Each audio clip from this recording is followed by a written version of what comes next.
உங்கள் குடும்பத்துக்காக, உங்கள் குழந்தைகளுக்காக எவ்வளவோ பொறுமையாக இருந்தீங்க.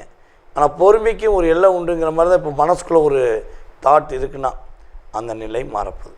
அப்புறம் உங்களுடைய பார்ட்னரை, உங்களுடைய லைஃப் பார்ட்னரை தேவையில்லாத நபர்கள் இப்போ மிஸ்யூஸ் பண்ணியிருப்பாங்கன்னு நான் நினைக்கிறேன். சில மிதுனராசி என்பவர்களுக்கு உறுதியாக இது நடந்திருக்கும். பல மிதுனராசிக்கு நடந்திருக்காது. ஆனால் சில மிதுனராசி என்பவர்களுக்கு பார்ட்னரை மிஸ்யூஸ் பண்ணக்கூடிய சூழ்நிலை ஏற்பட்டிருக்கும்.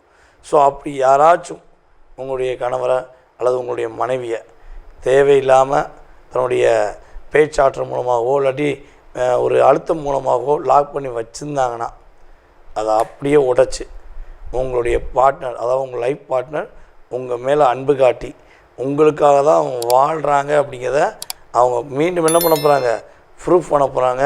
உங்களுடைய ஒற்றுமை ஒரு மிகப்பெரிய வலிமை அடையக்கூடிய ஒரு அற்புதமான மாதமாக இந்த ஜூலை மாதம் இருக்க போகுது. ஸோ இந்த மாதத்தில் நம்முடைய மிதுனராசிக்காரங்க எந்த விஷயங்களை கவனமாக இருக்குன்னா, மேக்ஸிமம் வந்து பார்த்திங்கன்னா கம்யூனிகேஷன் சார்ந்த விஷயங்களை ரொம்ப ரொம்ப கவனமாக இருக்கும். ஏதாவது ஃபோன் மூலமாகவோ ஏதாவது ஒரு எஸ்எம்எஸ் ஒரு பரிமாற்றம் பண்ணுறீங்கன்னா என்ன பண்ணணும், கொஞ்சம் கவனமாக இருக்கணும்.